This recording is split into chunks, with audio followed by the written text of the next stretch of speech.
Good Morning Britain usually serves up bland political chat whilst you have your toast and a cuppa, but not this time. Zack Polanski strolled into the GMB studio and gave a multimillionaire a lesson in basic morality. Let's have a look. Asking people to pay a small amount, 1%, yes, well, on Zack, assets Zack, you're a to help run our economy. You're a politician, so you're trying to paint me as to just caring about billionaires, which is ridiculous. Well, no, you started by saying this is my responsibility.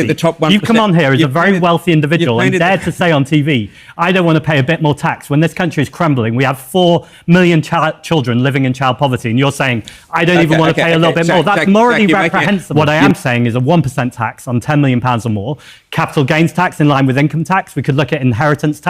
That looks at only 4% of properties in this country. There are lots of ways of bringing money. But when you are hoarding money and wealth into assets, that's the exact way to break an economy. So hoarding, rather than making it productive. That's another rubbish claim. Rather than making it productive around the economy. That's what I like to see personally. Like, show us that anger. Show us that so-called hostility people are so afraid of. Because this is certainly not the time for, like I said earlier, ASMR politics. Polanski's opponent was Richard Furley, an Australian investor and former Dragon's Den star. He is worth a pretty penny, tens of millions, and surprise, surprise, he was not thrilled about the idea of a wealth tax. They never are they? The wealthy always repeat the same lines over and over. If you tax us, we're going to flee the country.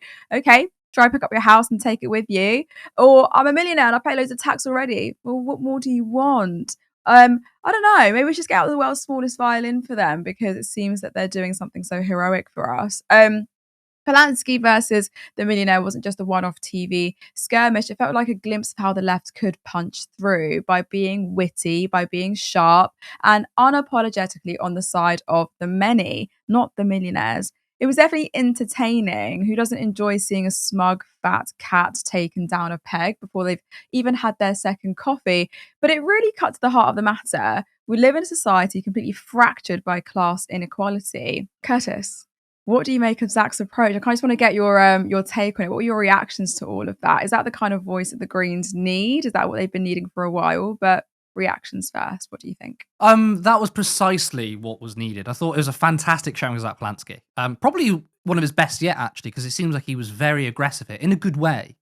I feel like had that been someone else, like a technocratic leftist, dare even say one of Ellie Chans or Adrian Ramsey, they might sit there and say, we need a wealth tax because it's very unfair. It's unfair that this happens. Inequality is really, really bad.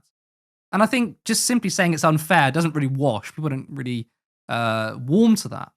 What Zack was doing was kind of creating a powerful story by saying, actually, right, we have services that are crumbling. We need the money. And he made it very personal, which was very good. He said, and you're there as a rich person, a very wealthy person, doesn't want to pay a little bit more in taxes? I think that's morally repugnant. I thought it was fantastic because he flipped the script there. Because what the Richard guy from Dragon's Den, Australian Dragon's Den was trying to say is, look, you're trying to paint me as a bad man that all I care about is myself. Well, that's not the case. And I don't know what this guy thinks. It doesn't really matter the way he feels. The basic Marxist analysis is you have two opposite classes, right? They're diametrically opposed to each other. You have the working class who want to improve their material conditions. They want to have a higher wage and work as little as possible, right? That's one end of the scale. The other end of the scale is the bourgeoisie, the corporate class, the owner class, the bosses, right? They want to spend as little, which is, i.e., pay as little wages as possible, but make their labor workers work as long as possible. So what you have here is two sections of society, two opposite classes clashing. Now, what we've had in the mainstream media for a very, very long time is what's good for rich people is good for the economy and good for society. And we've given, and the BBC have done this by scrapping their Labour correspondent, is we've had this sort of way of looking at the economy and society through the lens of the rich, and that's the only way you can look at it. So when a rich person says something, that means he knows what he's talking about because he's rich, because he's a businessman. And when a rich businessman says, you can't tax us too much, that's bad for the economy, we're all supposed to accept it because, oh, this guy is obviously valuable. This guy knows what he's doing. But that's complete propaganda. In actuality, we're just listening to one side of the story. We're listening to the class who want to pay workers as little as possible so they can make their businesses far more profitable. And what we need is a counterbalance to say, there is no necessarily right or wrong answer to the economy. There is, who does the economy work for? Now, Richard, you rich man, you say the economy works when we do this, but it works for you and your friends and your billionaire class mates, right? But it doesn't work for the ordinary working class person. So I'm here to tell you, you're not going to sit here as some kind of authority figure. You're not going to say that I'm wrong. I'm going to tell you bluntly, and everyone watching at home, that you are simply having that, or you have that position because you're on the opposite end of the class spectrum. You have that position because you want to enrich yourself and your friends at the behest of the rest of us. Now, that is a really good narrative. It's not a narrative no one's heard before, but I think we need to get back to basic Marxist foundations because everyone understands the class analysis.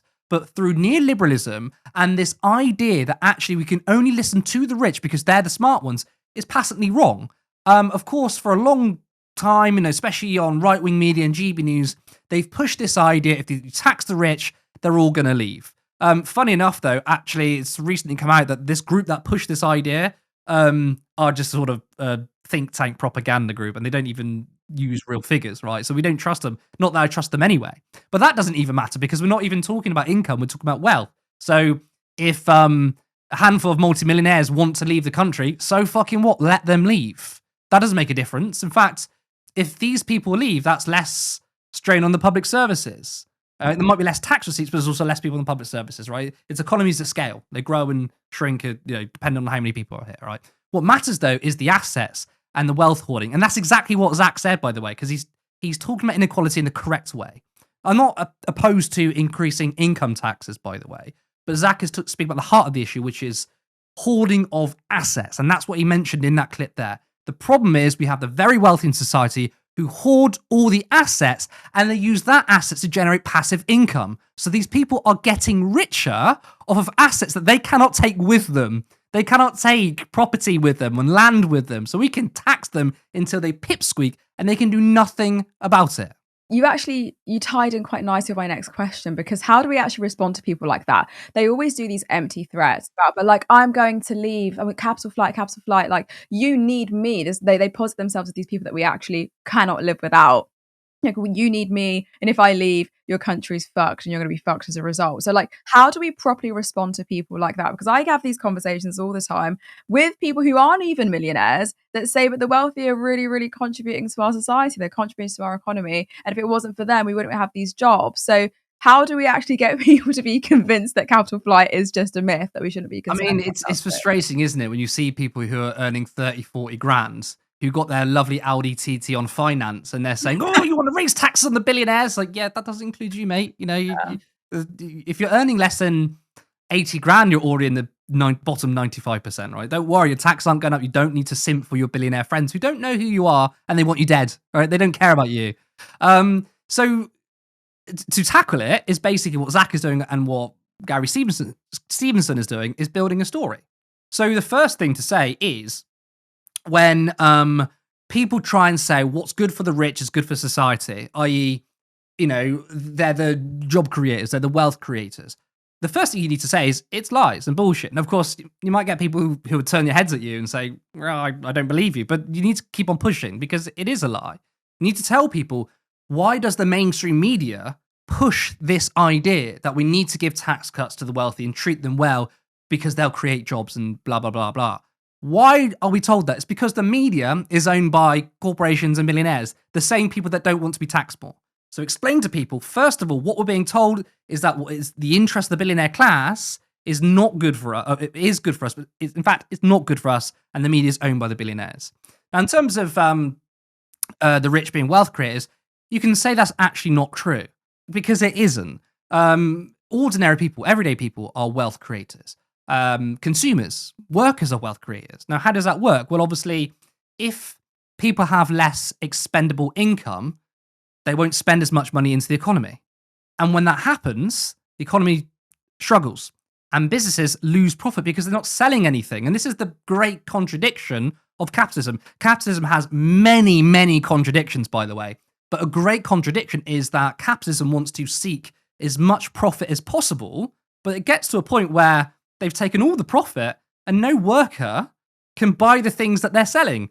Is almost, and this is what actually Henry Ford understood when he sort of brought over we call it Fordism, which was when he manufactured the cars in the 60s. And by the way, he didn't treat his workers well. This isn't, making him look good. But what he did understand was, if my workers can't buy the cars they're selling, who else are going to buy them? So at least he did pay them a bit better than other people were doing that, because he understood that, right? He understood that. So we need to tell people, if ordinary people don't have money in their pockets, they can't spend. And if they can't spend, then companies will lose profits. And then what happens when they lose their profits? They can't hire people. So what you need is a far more equitable society. You need to redistribute wealth so people can meaningfully contribute into the economy. The situation we have now is where most people are spending all of their wages on rents, bills, food, mortgages. That doesn't seem like a very good market in a capitalist system. To the capitalist defenders, by the way, is this the kind of capitalism you want? Don't you want people spending things on, I don't know, cars and sofas and luxury goods? So it's actually very good, ironically, for the capitalist system that we have far better redistributive policies, so people could spend more money, not just things that they need, but things that they want. Small businesses can grow, medium-sized businesses can grow, and more jobs are created. The concept of Dragon's Den in and of itself as a show is something that's bothered me for the longest time. Like this whole idea that working people who just want to make a living go to these incredibly wealthy people and say, can you kind of drive up my business and create more wealth for me? Like, it's almost like this, these small business owners asking for a crumb of their wealth. And it's like this massive Shark Tank that I just don't agree with. Yeah, I mean, unfortunately, that's the way our system is at the moment. Largely, people who want to start up a business, they have to go to private banks or they have to go to investors. And by the way, private investment isn't a bad thing. But I would like to see more public investment. And one thing that I really, really admired from the Jeremy Corbyn manifestos was the National Investment Bank. And a National Investment Bank owned by the government, and it gave out really, really cheap loans to people who wanted to invest, small or medium-sized businesses. And that meant when you owed it to the government, it was not like you're paying some sort of dodgy shark. What do they call them? Loan sharks or whatever. And you haven't got sort of people who want to create huge margins so they can make money off of them lending you money.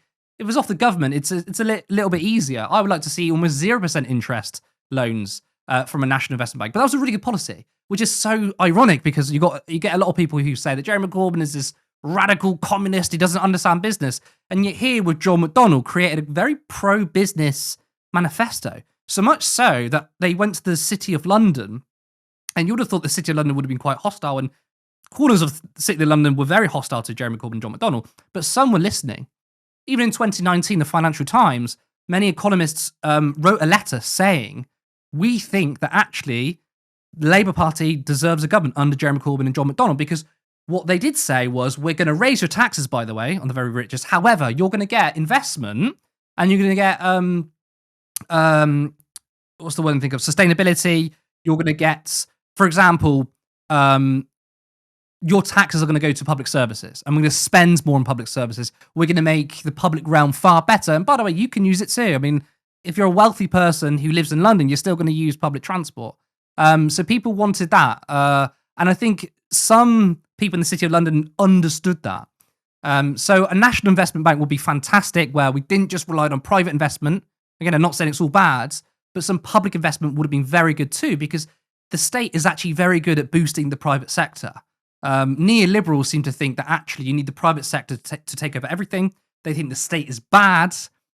They want to privatize everything. But actually, no, having a strong state is very good for a private sector. Support independent media. Support social justice that's there on social media. Thank you. Turn left.